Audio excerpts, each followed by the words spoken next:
ప్రియమైన సహోదరి సహోదరుడా, యేసుక్రీస్తు ప్రతి ఒక్కరిని ఈ ఆరాధన కొరకు ఆయన ప్రేమ ఆహ్వానాన్ని పిలుస్తూ మరియు ప్రతి ఒక్కరిని ఆయన రెండు చేతులను చాచి ప్రతి ఒక్కరిని పేరు పేరున పిలుస్తున్నాడు. కావున ఈ ఆరాధన సమయమున మరియు పాస్కా కాలంలో మొట్టమొదటి శుక్రవారము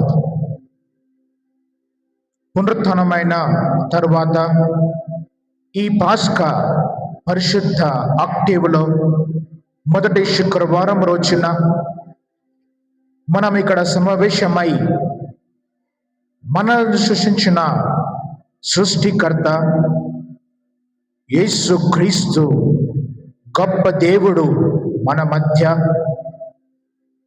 మనల్ని దీవించడానికి మరియు మన ప్రార్థనను ఆలకించడానికి ఇక్కడ వచ్చి ఉన్నారు.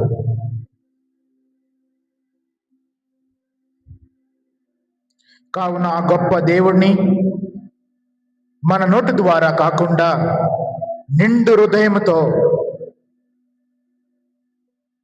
మన మనసు నుంచి ఆయనని స్తుతించుకుంటూ మరియు ఆరాధించుకుంటూ మరియు ఘనపరుద్దాం.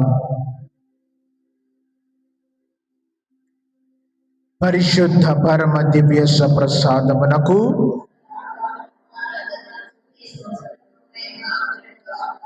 పితా పుత్ర పవిత్రాత్మకు మహిమ కలుగును గాక.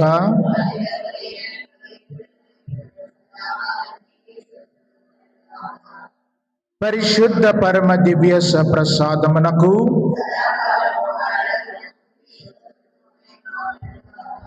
పితా పుత్ర పవిత్రాత్మకు మహిమ కలుగును గాక.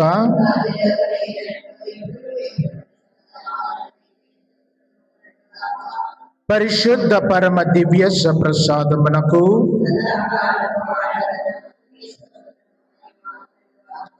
పితా పుత్ర పవిత్రాత్మకు మహిమ కలుగును గాక.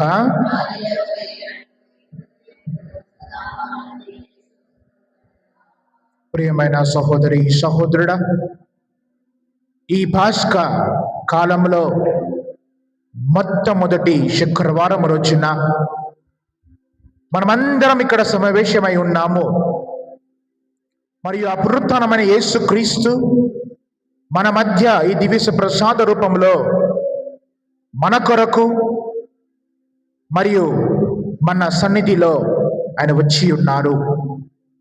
మరియు ఆయన సన్నిధిలో కూడా మనము ఇక్కడ సమావేశమై ఉన్నాము. మరియు ఆయన శక్తి వలన, ఆయన పునరుత్థానమైన వరాలు మనందరిపై ఈ ఆరాధన సమయమున ఆ దేవుని సమర్పించుకుంటూ మరియు ఈ పాట ద్వారా ఆ త్రిత్వైక సర్వేశ్వరుని మనము ప్రార్థిస్తూ పాడుతూ వారిని స్తుతించుకుందాము.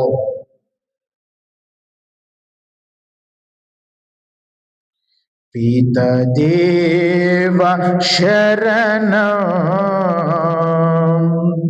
పితదేవ శరణం,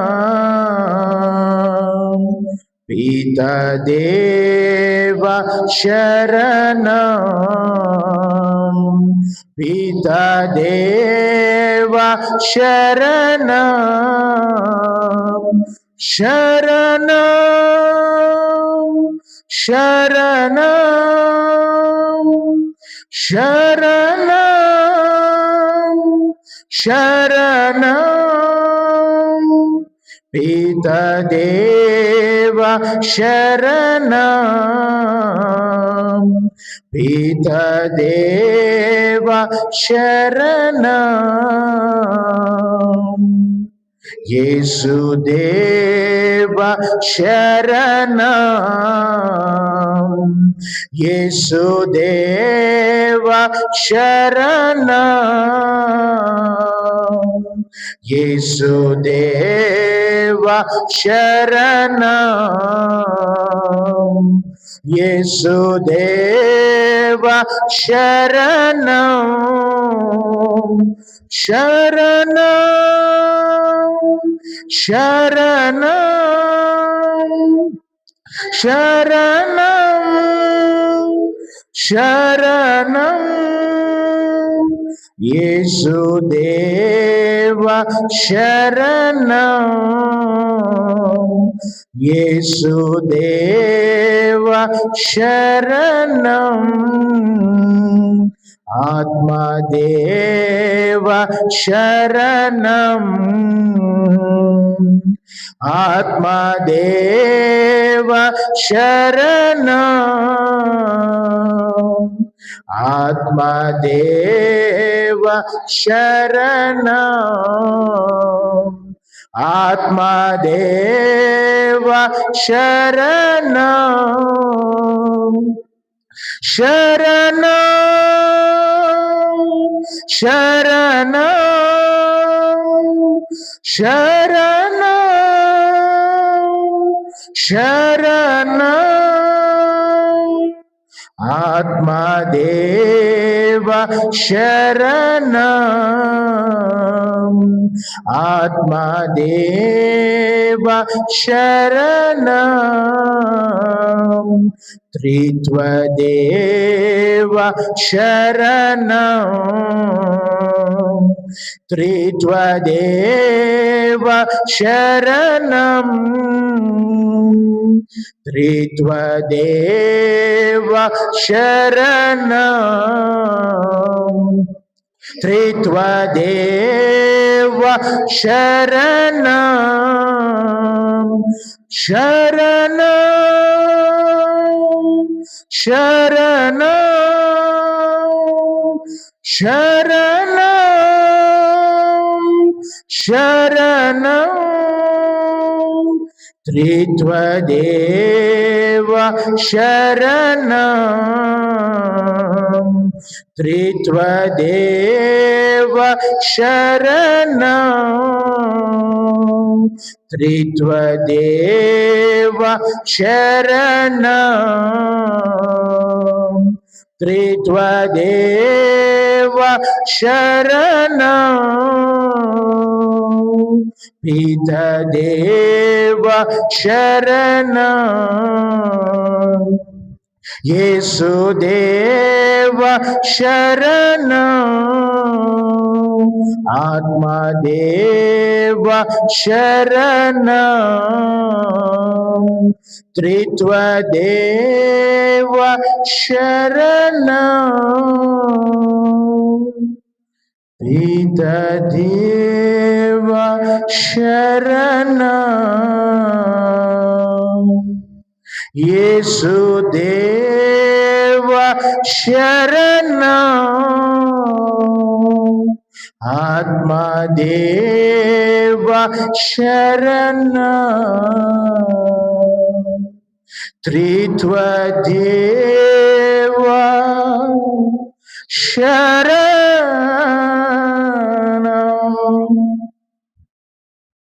ప్రియమైన సహోదరి సహోదరుడా, ఈ శుక్రవారం రోజున మనం వినబోతున్న దివ్య బలి పూజలో సువిశేషము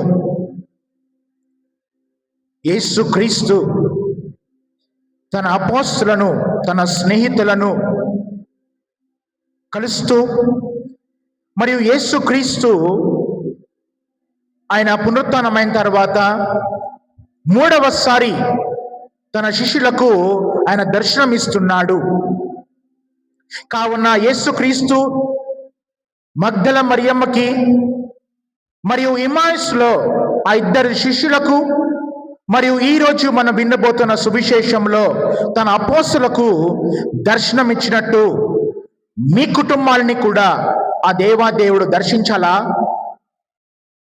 అని మీలో ఆ ఆలోచన ఉన్నట్లయితే, మరియు యేసుక్రీస్తు మీ కుటుంబాల్లో ఆయన రావాలని మీరు అనుకుంటే, ప్రియమైన సహోదరి సహోదరుడా, సమయము ఇప్పుడే. ఆయన్ని చూస్తూ మీరు ప్రార్థించండి. మరియు మీకు కావలసిన అనుగ్రహం కొరకు, మరియు అపోస్తలులు కూడా వాళ్ళు చాలా కష్టాల్లో భయంతో వాళ్ళు జీవిస్తున్న సమయముననే యేసుక్రీస్తు దర్శనమిచ్చాడు. మరి దర్శనమిచ్చిన తర్వాత పేతురు ఆ సముద్రంలో దూకి, యేసుక్రీస్తువా నువ్వు నిజమైన దేవుడు అని గుర్తించాడు. కావున అలాంటి సంఘటన మన జీవితంలో రావాలనుకుంటే మార్గము యేసుక్రీస్తువే. ప్రియమైన సహోదరి సహోదరుడా, కావున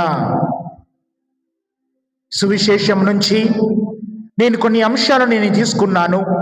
కావున మొట్టమొదటి అంశము, యేసుక్రీస్తు మనం ఎప్పుడైతే సామాన్యమైన వ్యక్తిగా మన జీవితాలని మనం జీవిస్తేనే అప్పుడే యేసుక్రీస్తు మన జీవితంలోకి వస్తాడు. ఈ సామాన్యముగా మనము జీవించాలనుకుంటే కోపము, ద్వేషము, అసూయ ఇది మనల్ని ఒక ఆటంకంగా మరియు మనల్ని ఒక ఆటంకంగా మారుస్తుంది. దేవుణ్ణి కరుణని మరియు దేవుణ్ణి ప్రేమని మన జీవితంలోకి స్వీకరించడానికి. కావున ప్రియమైన సహోదరి సహోదరుడా, యేసుక్రీస్తు ఈ అపోస్తలు వాళ్ళ పనిలో మునిగి వాళ్ళు చేపలని పడుతున్నారు. వల వేసి సముద్రంలో చేపల కొరకు వాళ్ళు రాత్రి అంతా వాళ్ళ కష్టపడుతున్నారు. మరియు ఉదయము తెల్లగా ఉన్నప్పుడు సూర్యుడు బయటికి రాకముందు యేసుక్రీస్తు వాళ్ళకి దర్శనమిచ్చి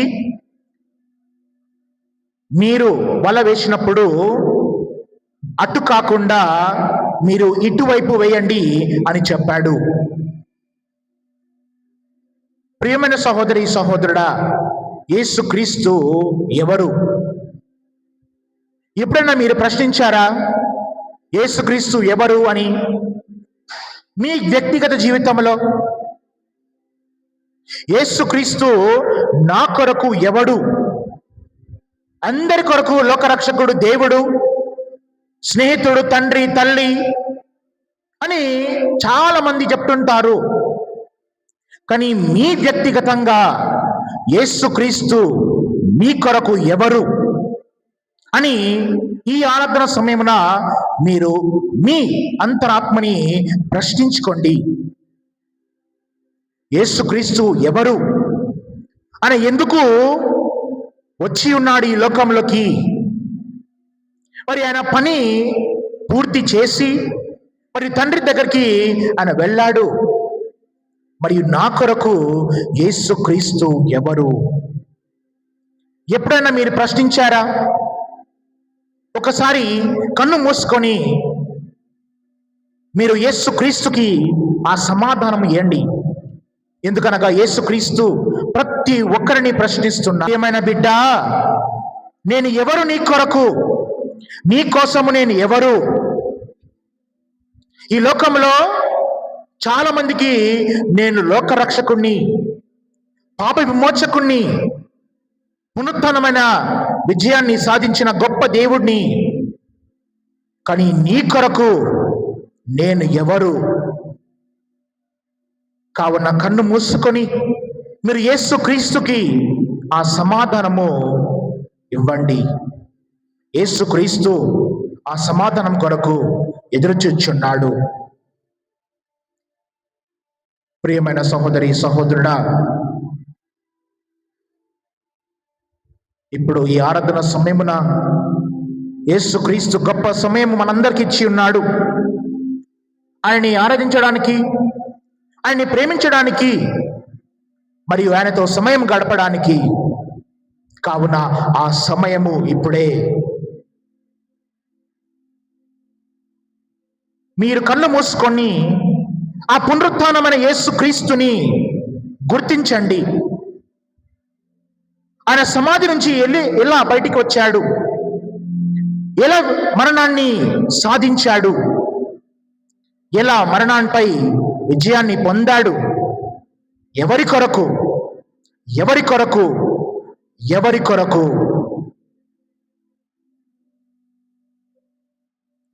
ఆయన మరణాన్ని జయించాడు, పునరుత్థానమయ్యాడు. ఎవరి కొరకు? ఒకసారి ఆలోచించండి. ఎందుకనగా ఒకసారి మనకు యేసుక్రీస్తు ఎందుకు పునరుత్థానమయ్యాడు అని మనకు అర్థమైతే మనము సంతోషంతో గంతులు వేస్తాము. ఎందుకనగా అది ఒక గొప్ప సువార్త, ఒక గొప్ప సందేశము యేసుక్రీస్తు మనకు చూపిస్తున్నాడు మరియు నేర్పిస్తున్నాడు కూడా. ఆ గొప్ప సందేశం ఏమనగా, నేను మీ కొరకు మరణాన్ని జయించాను, మీ కొరకు నేను పునరుత్థానమయ్యాను, మీ కొరకు నేను మీ పాపాలని రక్షించి ఉన్నాను అని యేసుక్రీస్తు ప్రతి ఒక్కరిని చూసి ఇలా చెప్తున్నాడు. ప్రియమైన సహోదరి సహోదరుడా, మరియు రెండవ విషయము, ఒక మనిషి ఎంత కష్టపడినా కూడా దేవుడు ఆమె జీవితంలో లేకపోతే వాళ్ళ జీవితమే వ్యర్థము. వాళ్ళు జీవిస్తున్న జీవితం కూడా వ్యర్థమే. దానికన్నా మంచిగా చనిపోవడమే మంచిది. ఒక వ్యక్తి వాళ్ళ జీవితంలో దేవుడు లేకపోతే, మరి దేవుడి కొరకు ఆ తపన లేకపోతే, ఆ మనిషి ఈ లోకంలో జీవించడమే వ్యర్థము. ఎందుకనగా ఆ వ్యక్తికి దేవుడు అక్కర్లేదు, దేవుడు అవసరం లేదు. కావున దేవుడు లేకపోతే మన వ్యక్తిగత జీవితము వ్యర్థము. ప్రియమైన సహోదరి సహోదరుడా, కావున మన వినబోతు సువిశేషంలో పేతురు అని ఎప్పుడైతే యేసుక్రీస్తుని చూశాడో అప్పుడు యేసుక్రీస్తుని గుర్తించాడు. ఇదే యేసుక్రీస్తు, నేను సమాధి దగ్గర పునరుత్థానమైన యేసుక్రీస్తుని, ఆయన ఖాళీ సమాధిని నేను చూశానా? నేను దానికి అర్హుని కాను, నాకు యోగ్యత లేదు, కానీ యేసుక్రీస్తు నాకు ఆ వరాన్ని చూపిస్తున్నాడు. నా ముందు పునరుత్థానమై ఆయన నా ముందు నిలబడుతున్నాడు. పేతురు ముందు యేసుక్రీస్తు ఎలా పునరుత్థానమై నిలబడుతున్నాడో అదే విధంగా ప్రియమైన సహోదరి సహోదరుడా, ఈ సమయమున అదే పునరుత్థానమై యేసుక్రీస్తు మీ ముందు దివ్య ప్రసాద రూపంలో నిలబడుతున్నాడు. మీరు ఆయనని ఎలా చూస్తున్నారు? వ్యక్తిగతంగా మీరు ఆయనని ఎలా చూస్తున్నారు? ఒకసారి కళ్ళు మూసుకొని సమాధానం ఇవ్వండి ప్రియమైన సహోదరి సహోదరుడా. ఎందుకనగా ధ్యానంలోనే యేసుక్రీస్తు గొప్ప గొప్ప మాటలు మాట్లాడతాడు, వ్యక్తిగతంగా మాట్లాడతాడు. అందుకే యేసుక్రీస్తు ఏమైనా పని చేయకముందు మొట్టమొదటిగా ప్రార్థన చేస్తాడు. ప్రార్థన చేసిన తర్వాతనే తండ్రి చిత్తం ఏదో అని కనుక్కొని మరియు ఆ పనిని ఆయన నడిపిస్తాడు మరియు కొనసాగుతాడు. అందుకే ప్రతి పనిలో విజయము యేసుక్రీస్తు సాధిస్తూ మరియు మనందరికీ ఒక ఉదాహరణము చూపిస్తున్నాడు. ప్రియమైన సహోదరి సహోదరుడా, ఒక గొప్ప ఉదాహరణ.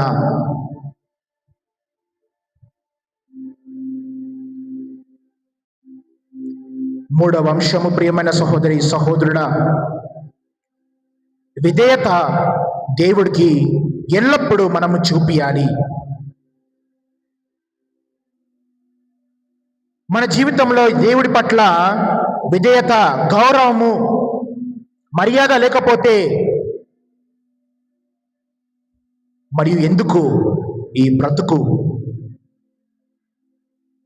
నిన్ను నన్ను సృష్టించిన గొప్ప దేవుడు, ఆయన పట్ల మర్యాద, గౌరవము లేకపోతే మనం జీవిస్తున్న జీవితం ఎందుకు? ఒక మహాపునీతుడు ఇలా అంటున్నాడు. లోయలపూర్ ఇనియస్ వారు, ఒక వ్యక్తి ఈ లోకమంతటిని సంపాదించి చివరికి తన ఆత్మని కోల్పోయిన ప్రయోజనం ఏమిటి? అనగా మనం అన్ని సంపాదించుకోవచ్చు ఈ లోకంలో, కానీ దేవుణ్ణి మనము సంపాదించకపోతే ఈ బ్రతుకు ఎందుకు? ఈ జీవం ఎందుకు? దేవుడు లేకపోతే మనము శూన్యము. ప్రియమైన సహోదరి సహోదరుడా, శూన్యము. దేవుడు ఉంటేనే మనకు గౌరవము, మర్యాద అన్ని దేవుడు మనకు సమకూర్చుతాడు. మరియు ఆయన అనుగ్రహముతోనే మనం అన్ని ఈ లోకంలో సాధించవచ్చు. ఆయన యేసుక్రీస్తు ఆయన జీవిస్తున్నంత కాలము ఎవరైతే వాళ్ళకి అవసరం ఉందో వాళ్ళు యేసుక్రీస్తు దగ్గరికి వచ్చి ఉన్నారు. యేసుక్రీస్తు వాళ్ళని చూసి వాళ్ళ విశ్వాసాన్ని ఆయన తాకాడు. వాళ్ళ గొప్ప విశ్వాసాన్ని తాకి నీ విశ్వాసమే నిన్ను స్వస్థపరుస్తుంది అని చెప్పాడు. మీలో ఆ విశ్వాసం ఉందా? యేసుక్రీస్తు మిమ్మల్ని తాకడానికి, మీకు ఆ పునర్జీవం ఇవ్వడానికి, మీరు ఆ అనుగ్రహం కొరకు మరియు మీ విశ్వాసము సరిపోతుందా? ఆ యేసుక్రీస్తు గొప్ప దేవుడు మీ హృదయంలోకి రావడానికి విధేయత లేకపోతే యేసుక్రీస్తు రాలేడు. ప్రియమైన సహోదరి సహోదరుడా, ఎందుకనగా యేసుక్రీస్తు ఒక తగ్గిన జీవితాన్ని, ఒక విధేయతమైన జీవితాన్ని జీవించాడు. మరియు మనము పెద్ద శుక్రవారం రోజున, గుడ్ ఫ్రైడే రోజున 2వ పట్టణంలో మనం చదివి ఉన్నాము. యేసుక్రీస్తు తనను తాను తగ్గించుకొని ఒక మనిషిగా ఆయన జన్మించాడు. మరి జన్మిస్తూ ఆయన ఒక మనిషి అవతారాన్ని స్వీకరించాడు. కావున దీనిని గ్రీక్ భాషలో కెనెసిస్ అని అంటారు. కెనెసిస్ అనగా ఒకరిని పూర్తిగా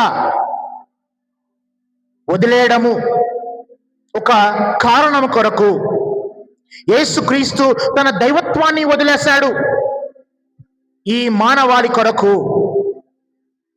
అది ఒక గొప్ప త్యాగము. ప్రియమైన సహోదరి సహోదరుడా, ఆయనకు ఉన్నదంతయు ఆయన త్యాగం చేశాడు.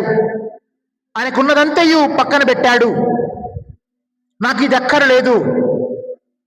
ఆ రక్షణ కార్యంలో కూడా ఆయనకి సహాయము దేవదేవుడు అనుగ్రహిస్తున్నాడు. కానీ నాకు ఆ సహాయము అవసరం లేదు. దేవుడు నాకు అప్పగించిన పనిని నేను కొనసాగాలి, నేను మరణించాలి, మరియు 3వ రోజున నేను పునరుత్థానం అవ్వాలి అని యేసుక్రీస్తుకి ఈ ఆలోచనతోనే ఆయన సిలువని మోసాడు, విజయాన్ని సాధించాడు. మనందరికీ ఒక పునర్జన్మం ఇచ్చాడు, నూతన జన్మం ఇచ్చాడు ఆ గొప్ప దేవుడు. అది ఎలా? దేవుడి పట్ల విధేయత చూపిస్తూ ఆయన గొప్ప జీవితాన్ని జీవించాడు. మరియు అదే జీవితము మనందరూ జీవించాలని, మీరు నేను జీవించాలని యేసుక్రీస్తు కోరుతున్నాడు. ప్రియమైన సహోదరి సహోదరుడా, కావున సువిశేషంలో కూడా మనం వినబోతున్న సువిశేషంలో కూడా పేతురు, యోహాను వాళ్ళందరూ విధేయత చూపించారు. ఆ పునరుత్థానమైన యేసుక్రీస్తు అనే దర్శనాన్ని చూసి యేసుక్రీస్తు మళ్ళీ దర్శనమిస్తున్నాడు. అది కూడా జీవముతో మనకు దర్శనమిస్తున్నాడు. కావున ఆ గొప్ప దేవుడు మనందరినీ దర్శించాలని మరియు దీవించాలని ఈ పాట ద్వారా మనం ఆయనని మహిమపరుస్తూ, ఘనపరుస్తూ, మనము పాడుతూ ఆయనని స్తుతించుకుందాము. పాత్రుడా, ఘనతకు అర్హుడా, మా చేతులెత్తి మేము నిన్నారాధింతుము. మహిమకు పాత్రుడా, ఘనతకు అర్హుడా, మా చేతులెత్తి మేము నిన్నారాధింతుము. మహోన్నతుడా, అద్భుతాలు చేయువాడా, నీ వంటి వాడు ఎవడు? నీ వంటి వాడు ఎవడు? మహోన్నతుడా, అద్భుతాలు చేయువాడా, నీ వంటి వాడు ఎవడు? నీ వంటి వాడు ఎవడు? మహోన్నతుడా, మహిమకు పాత్రుడా, ఘనతకు అర్హుడా, మా చేతులెత్తి మేము మిమ్మారాధింతుము. మహిమకు పాత్రుడా, ఘనతకు అర్హుడా, మా చేతులెత్తి మేము మిమ్మారాధింతుము. మహోన్నతుడా, అద్భుతాలు చేయువాడా, నీ వంటి వాడు ఎవడు? నీ వంటి వాడు ఎవడు? మహోన్నతుడా, అద్భుతాలు చేయువాడా, నీ వంటి వాడు ఎవడు, నీ వంటి వాడు ఎవడు, మహోన్నతుడా. ప్రియమైన సహోదరి సహోదరుడా, యేసుక్రీస్తు మనందరి కొరకు ఈ ఆరాధనలో మన విశ్వాసం పట్ల ప్రతి ఒక్కరిని యేసుక్రీస్తు దీవిస్తున్నాడు కూడా. కావున మనకు విశ్వాసం ఉంటే ఈ క్షణమున, ఈ సమయమున మన గొప్ప అద్భుతాలు, గొప్ప మేలులు మనము చూడబోతున్నాము, మరి చూస్తాము.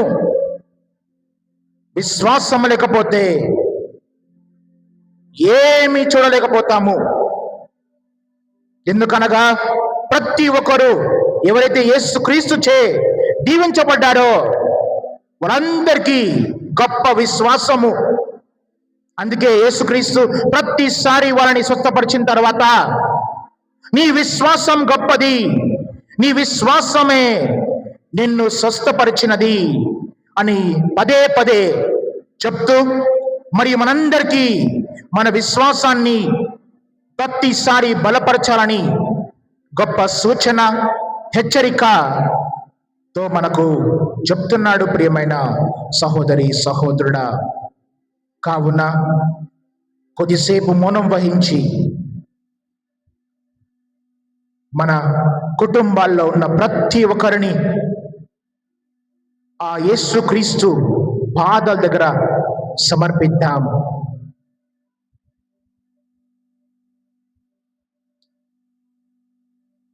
యేసుక్రీస్తు వాళ్ళందరినీ దీవించాలని,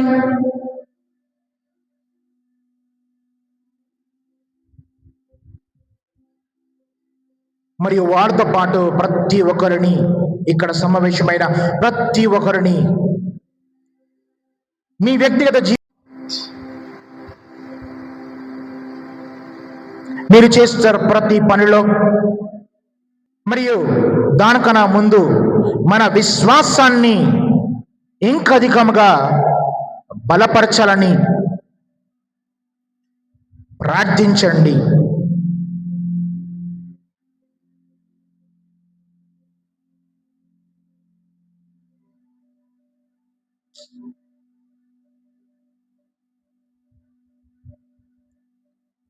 మరియు 10th క్లాస్ పిల్లలు వారు రాస్తున్న పరీక్షలో యేసుక్రీస్తు వాళ్ళకి తోడుగా ఉండాలని, మరియు వాళ్ళకి జ్ఞానం ఇవ్వాలని,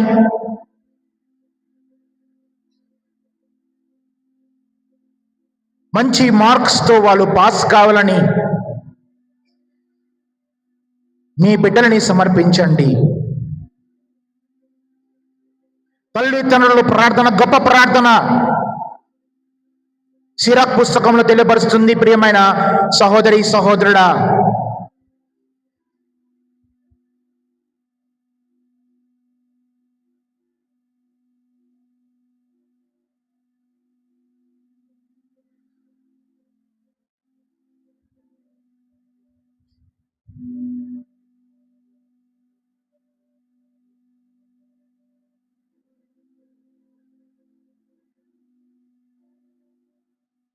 ఈ అన్ని మనవులు మన నాథుడైన యేసుక్రీస్తు ద్వారా మనవిని చేయుచున్నాము.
ప్రజలకు దివ్యారమించింది.